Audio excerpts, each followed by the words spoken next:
bon pour le bénéf si c'est la panique. C'est bon pour le bénéf si c'est la famine. C'est bon pour le bénéf de ruiner l'Afrique. C'est bon pour le bénéf d'asservir l'Asie. Ouais, ce monde est cruel à souhait.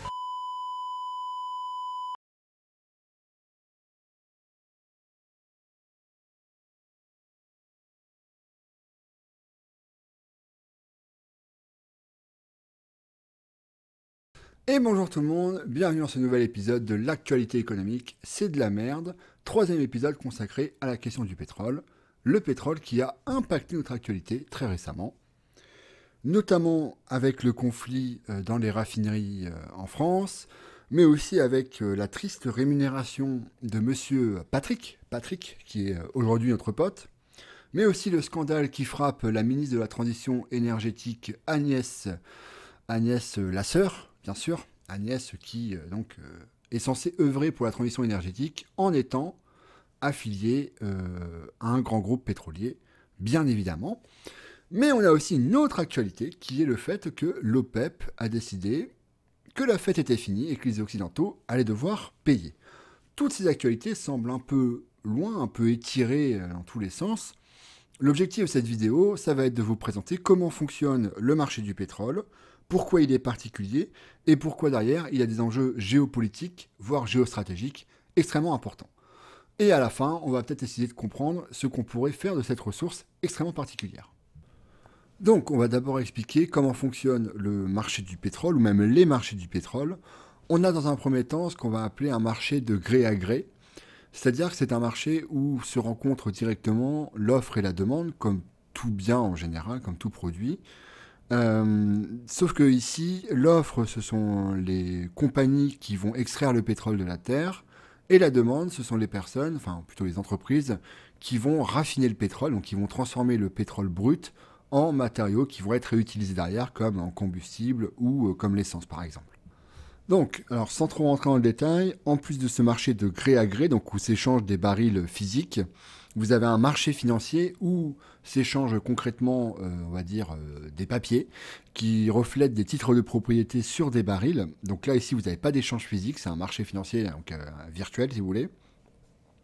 Le but de ce marché financier, c'est de faciliter l'échange, c'est-à-dire que vous pouvez avoir des compagnies de raffinerie qui ne trouvent pas de pétrole à raffiner, ou, à contrario, des compagnies qui extraient du pétrole qui ne trouvent pas d'acheteurs. Du coup, ça passe sur le marché financier et l'échange se fait de manière virtuelle ici. Le problème de ce marché financier, c'est que comme tout marché financier, il prend de plus en plus de place et qu'il a tendance à rendre le cours du pétrole de plus en plus instable à fur et à mesure que le temps passe, quoi. Alors avant de rentrer dans le détail, notamment en parlant d'un acteur très très important sur le marché du pétrole, il faut que je vous explique pourquoi cet acteur existe. Le marché en général en économie, c'est assez simple à comprendre. Plus vous avez de quantités qui sont produites, donc plus il y a de quantité sur le marché, plus ce produit est abondant, moins il a de valeur, donc du coup le prix diminue.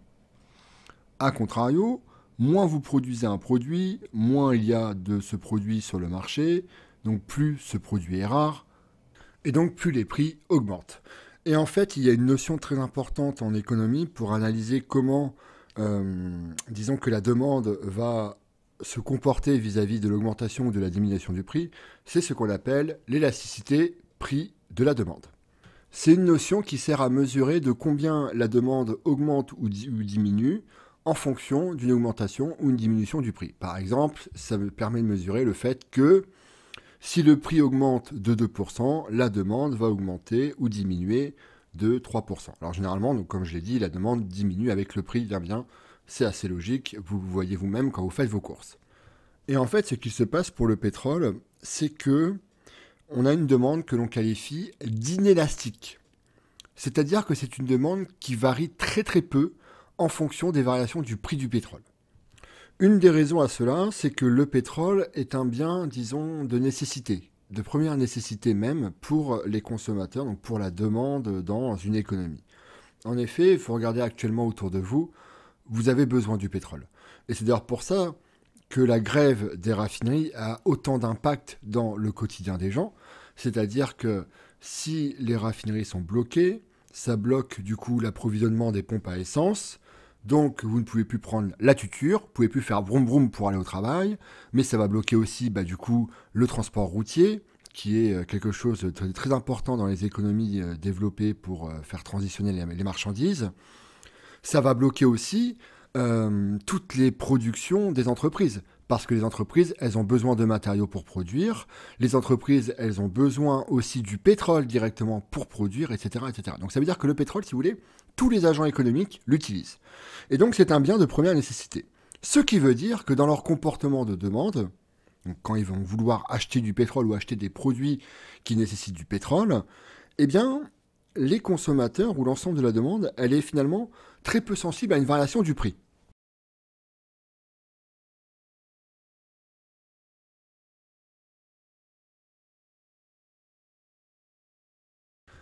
Et donc c'est maintenant qu'intervient l'analyse des pays qui sont les principaux producteurs de pétrole dans le monde, tels que l'Arabie Saoudite, le Koweït, l'Iran, l'Irak aussi, la Russie et le Venezuela, etc., etc.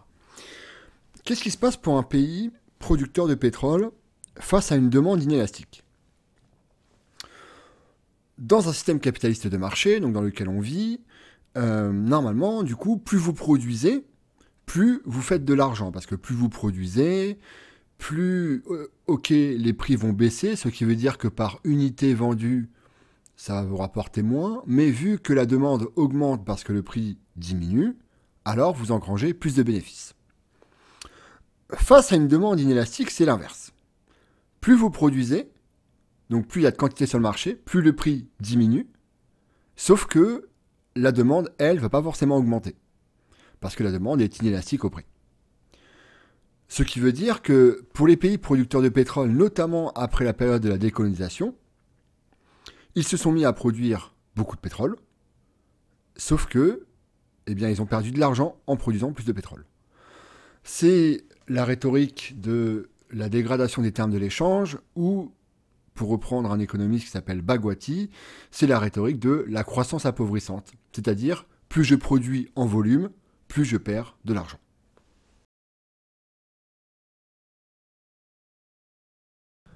Et alors, comment les pays producteurs de pétrole vont essayer de se sortir de ce marasme?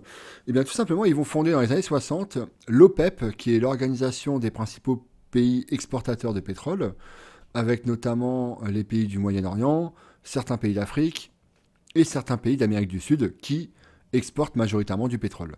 L'idée ici, elle est très simple, c'est que vu que l'on ne peut pas d'une certaine manière contrôler la demande, c'est-à-dire que la demande elle va toujours être plus ou moins fixe dans leur consommation de pétrole, eh ben on va essayer simplement de contrôler la production. Et donc ces pays vont créer une coordination de producteurs, c'est-à-dire qu'ils vont déterminer le volume qui va être produit en termes de pétrole sur le marché du pétrole.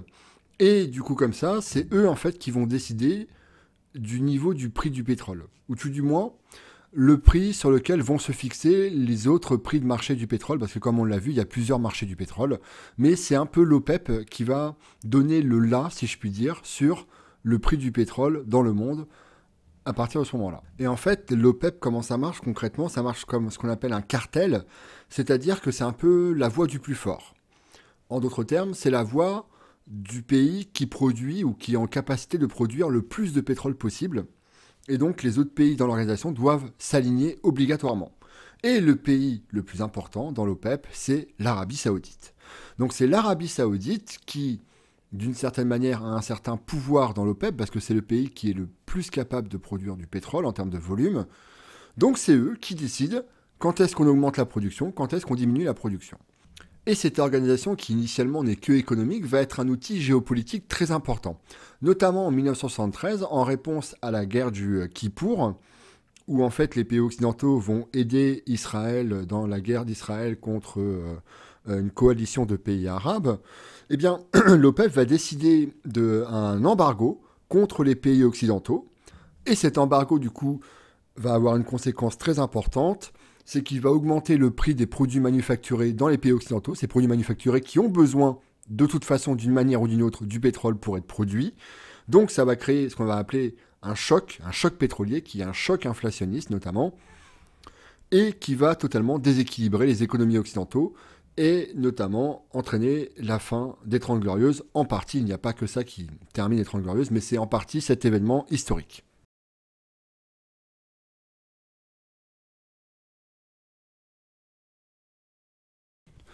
Alors pourquoi parler de tout ça aujourd'hui? Eh bien, le fait de comprendre l'idée que l'Arabie Saoudite soit un acteur majeur dans les volumes de production du pétrole, mais aussi du coup un acteur majeur pour déterminer le prix du pétrole, ça nous permet derrière de comprendre en termes de géopolitique pourquoi notamment les pays occidentaux ont une politique plutôt de main douce avec l'Arabie Saoudite. Bien que ce ne soit pas non plus des alliés parfaits. Mais il n'empêche que les pays occidentaux sont plutôt tendres avec l'Arabie Saoudite, voire parfois tendent la main à l'Arabie Saoudite. Même s'il y a un jeu de dupes des deux côtés. En tout cas, ce qu'on peut remarquer, c'est que quand, par exemple, la Russie envahit l'Ukraine, il y a des sanctions occidentales qui ne se font pas attendre.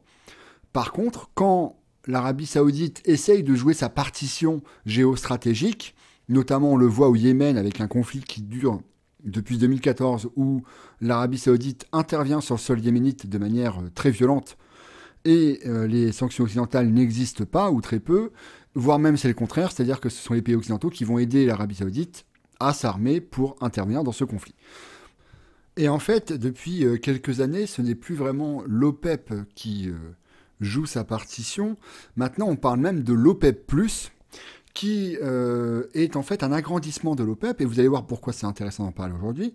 C'est un agrandissement de l'OPEP qui prend en compte maintenant, en plus, la Russie. C'est-à-dire que l'OPEP+, du coup, c'est l'ensemble des pays de l'OPEP et 10 autres pays supplémentaires, dont la Russie.